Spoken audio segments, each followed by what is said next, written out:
오늘은 다항식 두 번째 시간입니다. 다항식의 덧셈과 뺄셈에 대해서 한번 알아보도록 하겠습니다. 오늘 해야 될 것들은 다항식은 어떻게 정리하는지, 오름차순과 내림차순에 대해서 알아보고요.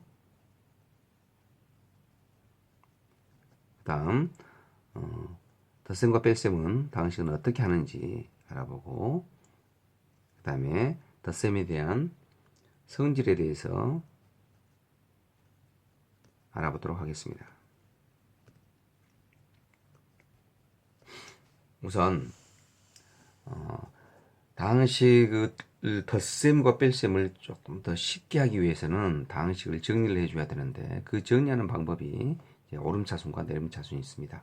근데 내림차순은 뭐냐면 차수가 높은 항부터 낮은 항 순서대로 나타나는 것을 그 문자에 대해서 내림차순으로 정리한다라고 이야기를 하고요. 두 번째, 차수가 낮은 항부터 높은 항 순서로 나타나는 것을 그 문자에 대해서 오름차순으로 정리한다라고 이야기를 한답니다. 예, 그래서 오름차순은 차수가 낮은 값부터 점점 올라가는 것을 오름차순으로 하고, 내림차순은 낮은 항부터 높은 항부터 낮은 항순으로 이렇게 나열하는 것을 내림차순으로 정리한다고 합니다. 자, 그러면 예를 들어서 한번 볼까요? 여기 x의 제곱 y 마이너스 2x의 제곱 플러스 5 플러스 y x의 3승이 있습니다. 이것을 x에 관해서 내림차순으로 정리를 한다면, 이건 x이기 때문에 문자가 보면 차수가 가장 높은 것은 내림차순이니까 높은 것에서부터 가야겠죠. x의 3승부터, 그 다음에 x의 제곱, 그 다음에 1차식, 그 다음에 상수항순으로 이렇게 정리하는 것을 내림차순이라고 정리한다라고 이야기를 한답니다. 그러면 여기서 그냥 y에 관해서 오름차순으로 정리를 한번 해봅시다. 저기서는 x에 관해서 오름차순으로 정리되어 있으니까 y에 관해서 오름차순으로 정리를 한번 해볼게요. 그러면 y가 들어있는 항을 보면 이것은 y에 관한 1차식이죠. 이건 2차식입니다. 이건 상수항이죠. 그래서 오름차순이기 때문에 상수항부터 써야 됩니다. 그래서 5 플러스 x의 3승 가로 닫을게요. 마이너스 플러스입니다. 1차식인 x의 제곱 곱하기 y. 이건 y에 관한 1차식이지만 x에 관한 2차식이죠. 그러죠? 하지만 제가 정리하고 있는 것은 y에 관해서 정리하기 때문에 이렇게 써야 되겠습니다. 마이너스 2xy의 제곱. 이렇게 정리하는 것을 오름차순으로 정리한다라고 이야기를 합니다. 자, 그러면 다항식을 정리를 했다면 이제 덧셈과 뺄셈을 어떻게 하는지 한번 알아보도록 하겠습니다. 다항식은요, 두 다항식 A, B는 어떻게 더해주냐면, 이렇게 한다고 했습니다. A와 B의 각 항을 동류항끼리 모아서 계산을 하라겠네요. 동류항끼리. 그러면 동류항이 뭔지를 알아야 되겠습니다. 동류항은 앞 페이지를 가보면 나와 있습니다. 앞 페이지가 이렇게 있죠. 중학교 때 이미 배운 내용입니다. 다항식에서 문자와 차수가 각각 같은 항을 동류항이라고 한다라고 나와 있습니다. 문자와 차수가 같아야 됩니다. 그러면 문자와 차수가 같다는 이야기는 그 문자를 곱해준 개수가 같아야 된다는 이야기겠죠. 자, 그러면 예를 들어서 여기 교과서에 나와 있는 문제를 하나 보겠습니다.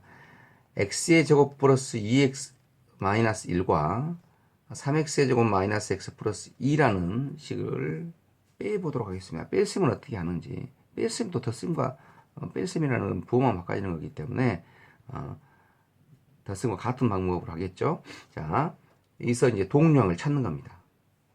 동류항이라는 것은 문자랑 차수가 같아야 됩니다. 여기는 x고 여기 x인데 차수가 2죠. 차수라는 것은 곱해준 개수를 이야기를 하는 겁니다.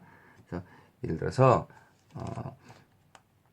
x의 제곱 곱하기 y랑 x의 제곱이랑 보면 이 두 식은 분명히 문자가 다르게 되어 있지만 x에 관해서를 이야기를 한다면 이건 동류항이 되겠습니다. 왜냐하면 y는 상수 취급을 해버리는 거죠. x가 두 번 곱해준 겁니다. 이것도 x가 두 번 곱해준 거죠. 하지만 지금 여기 나와 아래에 있는 문제 같은 경우는 x에 관해서만 정리가 되어 있죠. 그래서 차수가 같은 것끼리 x의 제곱이랑 마이너스 3x의 제곱이랑 계산을 해야 되겠죠. 이렇게. 그다음 플러스 2x와 2x랑 여기 마이너스니까 플러스 x가 되겠죠. 그 다음에 마이너스 1이랑 마이너스 2랑 이렇게 계산을 해주면 되겠습니다. 그래서 1 마이너스 3x의 제곱 2 플러스 1 곱하기 x 마이너스 1 마이너스 1 그래서 마이너스 2x의 제곱 플러스 3x 마이너스 3 같이 계산을 하면 되겠습니다. 그래서 기억을 해놔야 될 것은 다항식의 덧셈과 뺄셈은 동류항끼리 모아서 계산을 해야 된다는 거 절대 잊어먹지 마시기 바랍니다. 자, 그 다음 다항식의 덧셈에 대한 어떤 성질들이 있는지 한번 알아보도록 하겠습니다.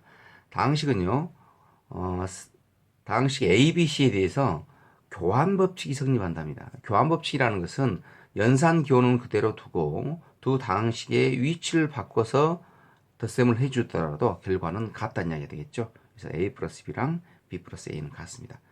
그 다음 결합법칙 또 성립한답니다. 결합법칙은 A랑 B를 먼저 더한 다음에 거기다 C를 더해준 결과나 A에다가 B와 C를 더해준 결과는 서로 같다는 이야기죠.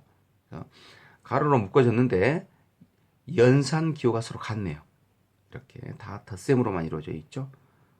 나중에 이제 곱셈에서도 이야기를 하겠지만 이것도 이제 결합법칙이 돼야 되겠습니다. A 곱하기 B 곱하기 C 이거랑 A 곱하기 B 곱하기 C 이것도 결합법칙의 일종이 돼야 되겠습니다. 자, 그러면 이런 내용을 가지고 문제를 한번 풀어보도록 하겠습니다. 자, 두 다항식 A가 2x의 제곱 마이너스 xy 플러스 y제곱이고요. B는 x의 제곱 플러스 3xy 플러스 3y제곱에 대해서 다음을 계산하라 했습니다.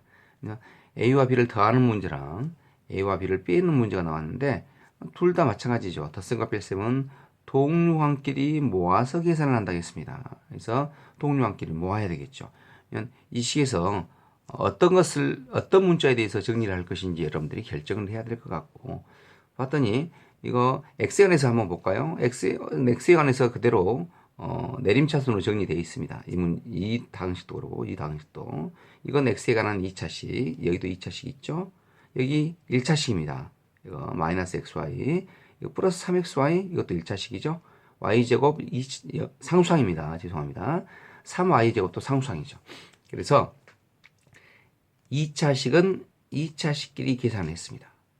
그 다음 상수항은 1차식은 1차식끼리 계산했죠. 여기서는 XY가 공통으로 들어있기 때문에 XY로 그냥 묶어준 겁니다. 그래서 계산하면 될 것이고 이 상수항이죠. Y제곱 플러스 3Y제곱이니까 Y제곱으로 묶어서 1 플러스 3 곱하기 Y제곱 계산을 해주면 3X의 제곱 플러스 2XY 플러스 4Y의 제곱 이렇게 계산을 해주면 되고요.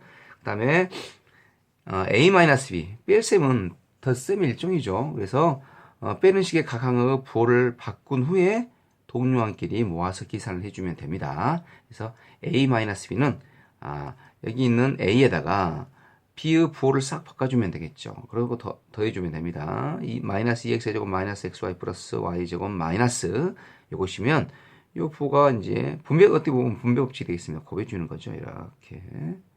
그러니까 2x의 제곱 마이너스 xy 플러스 y제곱 플러스 마이너스 x의 제곱 마이너스 3xy 마이너스 3y의 제곱이니까 2차항은 2차항끼리 묶었습니다. 그 다음에 1차식은 1차식끼리 묶었죠. 상수항은 상수항끼리 묶어서 계산을 해주면 x의 제곱 마이너스 4xy 마이너스 2y의 제곱 이렇게 계산을 하면 되겠습니다. 오늘 여러분과 세 가지 이야기를 했습니다. 다항식을 정리하는 방법, 오름차순과 내림차순이 있다는 것, 그 다음 다항식의 덧셈과 뺄셈은 동류항끼리 계산을 한다는 것, 세 번째 다항식의 덧셈에 대한 성질, 교환법칙과 결합법칙에 대해서 배웠습니다. 다음 시간은 다항식의 곱셈과 나눌셈에 대해서 알아보도록 하겠습니다.